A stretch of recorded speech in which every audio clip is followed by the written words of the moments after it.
Well, hello everybody. Good afternoon. Let me start by introducing my fellow team members. To your left, we have Carmen Rivera and Brian Yarborough. Myself is Amanda Santa. Let me give you a summary of kind of how we found each other during that speed dating session that Ron had mentioned. You know, we all kind of found each other because we knew that we wanted to start a project that had to do with mentoring. We weren't really sure where it was going to go. It began with something where young mothers who were kind of inexperienced could reach out to more experienced mothers in the local community, kind of as like a mentoring situation there. That snowballed into more of like a relaxed, kind of like a fun-loving place where kids could come in and you know, just be themselves with hip-hop, with whatever type of extracurricular activity they want to be involved in. And then that kind of snowballed into the team mentoring, excuse me, project that led us to United We Stand Youth Leadership Program. Our mission statement is, we will instill in our youth the core etiquette values to help them be more enlightened, empowered, and feel entitled to a more prosperous future. So it kind of began with, you know, we took a look at our society and what's most important to individuals in our society. We all strongly agree that our society is very focused on, you know, improvements on social media, you know, internet advancements, technological advancements, things like that. Because of that, it has really left our society lacking in the time that it takes to teach some of the young adolescents in our community the proper etiquette, you know, social interactions with their peers, things like that. So our focus is primarily on teaching those kids with a mentoring situation, a mentor program, how to acquire some of those proper etiquette skills. And that led us to United We Stand Youth Leadership Program.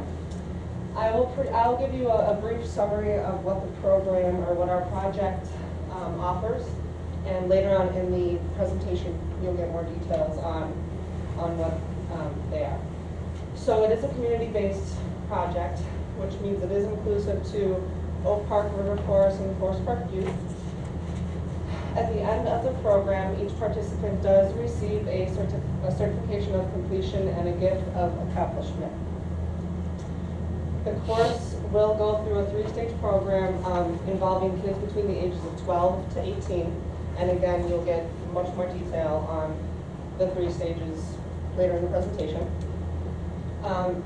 The participants that are involved in the program will learn the following skills in the following areas. So, how to obtain proper etiquette and learn how to effectively network with your peers and community. They will be faced with different problem-solving situations in which they will have to figure out how to essentially solve the problem on their own. Different situations in which they would be exposed peer pressure and how to, you know, properly, effectively, you know, handle a peer pressure situation. And then finally, project management. Our idea behind that, you know, when you get to be in the age range between 16 and 18, the project management would be something like a fundraiser, where the, you know, the older teens involved in the project would kind of help the younger kids implement and plan out a fundraising opportunity. So again, this is just a summary of kind of what we wanted to go with. You'll hear further details from my other team members. So in developing the program, again, because of technology and we have become such a microwave society, we want everything now and immediately. It takes away from the time for us to teach to be repetitive so that our children will learn and that the core values will remain. So this slide kind of shows everything that etiquette kind of empowers: coaching, learning ability, training, mentor, development. So it kind of, etiquette covers the entire gambit. Etiquette does show our kids a level of respect, which we are losing drastically in the community today with our youth. So this picture kind of shows the niceties. We want our children to say things like goodbye, you're welcome, hello, please, and thank you. But goodbye has been replaced with see you later. You're welcome has been okay. Thank you has been, yeah, all right. You know, we don't say the core things that we need to demand the respect as a youth, as a young leader, that we should in our communities, which will make our community respect our children more. We don't see this much anymore. Young men opening doors for young women. Etiquette is not just sitting at the dinner table. Etiquette involves everything that you do and everyone that you encounter. So, according to Joachim Garth, a lecturer out of the Soren's Research Center, he quoted, "We have researched a lower limit for lack of good manners over the past decade. Many regard good manners as something pretentious involving the correct handling of knives and forks and fancy visits." So how often have you yelled at your child about good etiquette? You yell at them because you don't understand why they're doing what they're doing, and they're looking at you crazy because they don't understand why you're yelling. Well, let's show you how bad etiquette can actually get out of hand.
It's important for a child to learn etiquette in your everyday life because a lot of children these days, they're coming from families, maybe younger families, maybe children who didn't have a complete family, without the knowledge and just the initial morals that some of us have.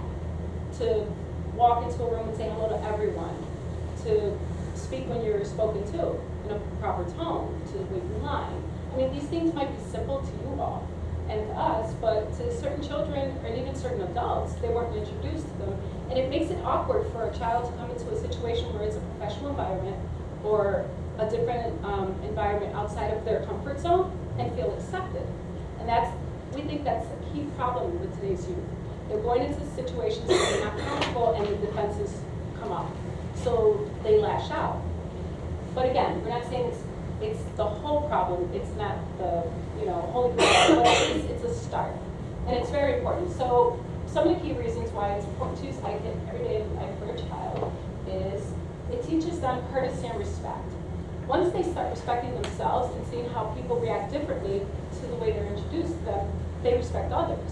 When you see another person and you touch them, you automatically get a connection with them, and that's important. Because children nowadays, they go out, they get angry, they kill each other. And it's awful, with their bare hands. So when you connect with someone, when you just touch their hand, you have that automatic connection. And that's important because that right away, you see that's a human, that's a person, just from that one touch. So you learn how to respect life again.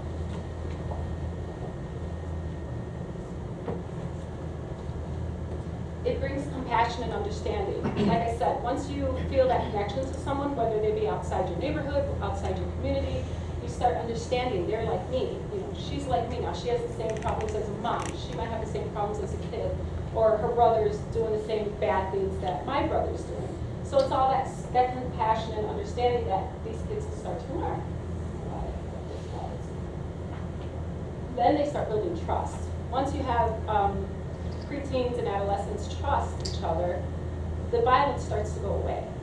So there's not so much violence. It builds their character because, and I quoted this earlier, my grandmother taught me very young that your reputation isn't what's important, it's your character.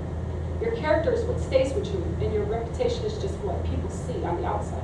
So it's really important to keep your character, and no matter what, you reflect what your character is, and not so much your reputation, because your reputation can be changed, but your character can't. This is awful. No one likes to see this, and these children, we don't know. It might be a fashion statement. I've had some pretty weird fashion statements of my own, but this is just, it's disrespectful. It's not much knowledge of how, they're not thinking of how they're being perceived. That's what we want to try to instill in these younger adolescents. So, having wrapped that up, etiquette is an important part of rearing children to the middle school age level, and that's what we're trying to instill as part of the program. It's one of the three, and then we go over into project solving and management. Well, in project solving and management, one of the things that we saw when trying to do studies is there's absolutely very little. Actually, in Oak Park, River Forest, we did not run across a program or people running a program that actually encompassed what we actually wanted to teach. And we noticed from, I mean, it's every day. There's news clippings, there's TV, there's internet. When children learn early in life to solve problems, they become leaders. They're more confident. They look you eye to eye. They shake your hand. They make that contact. They communicate. When they learn vulgar activities, the activities are not, I want to say, they're not conducive to being progressive in society. They tend to think that that is the norm. When children learn to manage a project, they become more organized in all aspects of life. So, prime example, I teach basketball. When I teach the kids self-control and to be organized, that also helps them learn to use their teams. It helps them to communicate. It helps them to encompass that I don't have to do it alone, and as long as I am respectful and I put that respect out, it comes back to me, and that makes us a team. So as you can see in this picture here, we are emphasizing and we're showing some pictures on table etiquette, but then again, table etiquette also bleeds into a lot of things. We sit down nowadays, how many of you have walked into a restaurant and noticed that you're sitting down at a table and you're eating dinner and no one's talking to each other? Everyone's in their phone, you're either on private media, you're on text, you're chatting. That's horrible table etiquette, and our children see this. So as adults, it is our responsibility to make sure that we demonstrate the etiquette. Children who lack basic etiquette skills are more likely to fail at social responsibility, fail at peer pressure, as we talked about before, or fail in peer interactions. A lot of children don't know how to talk because they don't feel confident to look you face to face. We have a lot of children, and if you look at it in your everyday life, they look at the ground when they talk. So we want to teach the children to hold your heads up, to look a person eye to eye. That encourages them to stand tall. Respect. Every form of etiquette goes back to respect, and no one said it better than the Queen of Soul herself, Aretha Franklin. So the program, what we tried to think of was what's the best way to bring together a small group of children, 3 boys and 3 girls to start. Hopefully it'll grow. So we figured the age group was appropriate because, like we said, they're young adults. We want to treat them like they're, young men and women, and give them that respect so they can return it. So the program would start for the kids in that age group. They would have to dress in business attire, both boys and the girls. The girls would wear the ties, but they'd have to dress appropriately as business leaders do. It's dedicated to a 4-month program. We thought most likely in the fall it would be better because when kids transition into summer, they're not thinking about us or doing anything structured. So we figured in the fall it would be nice, like your after-school programs, maybe in tandem with that, or at community-based centers, Howard Moore, Forest Park, Hepzibah Home, whichever. So where there's a facility, a couple of the kids who are interested can do it with the peers that Brian was talking about at the beginning of the school year for a few months. We thought to make it smaller to begin with, just to see if the twice a month would be enough. Because doing it every week, kids don't want to do anything every week. I don't want to do anything every week. So twice a month for kids with short attention spans, over a 4-month period, that would instill at least some of the key things that we're trying to put together here. serving as a leader to at least one underclassman as a mentoring opportunity. In this program, each child must have a person that they are mentoring in order to remain in the class. This helps to ensure that they are reaching out to the community, that they are networking with their peers, and also it gives us as directors of the program a good idea of who's coming into the program. It also gives those coming into the program an excellent idea of what is expected of them. No one will be allowed to just linger around in this program. As we spoke in the last slide, it's 2 weeks, or it's actually 2 days out of a month. In that month period of time, their peers will continuously be checking up with them to make sure that they are completing projects that we assign them. Actually, they will be designing their own projects and they will be putting them together and they will be managing themselves. Us as directors will strictly be overseers to make sure that they are going in the right direction and that they have the help that is needed. They will demonstrate the skills learned in a final project. Each stage will have a final project.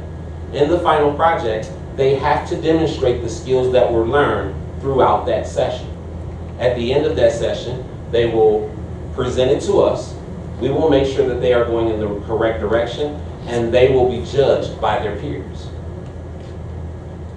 They will develop a Facebook page. Again, all aspects of this program will be completely monitored by the directors, but it will be managed by the students.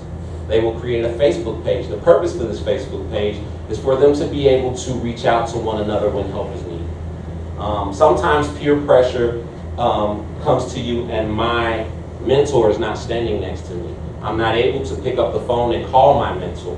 So to be able to reach out to a Facebook page and have a group of mentors to be able to step in and give you a variety of ideas is a great idea for the kids to be able to network with each other and reach out and not fall back into bad peer pressure. So, I'm sorry. So what we, our whole idea for this program was so kids can have someplace to go to learn these skills. We kind of condensed what we're learning here, in a sense, to tailor it to those children of that age group that we specified, and to hope that they would, help out another child under them to be able to rotate through the pressures and the, the bumps and trials of adolescence. So we're hoping that this is at least a start of something and that it can help them in the long run. So it's just another little piece of the puzzle where we can all try to make things better instead of having it go south. And our final vision is just to ensure that the children that we reach out and touch someone else. The fact that you are an example of excellence in your own way. The goal, the advantage for us as directors is to see that these children grow day to day and that we had a hand in making our community better.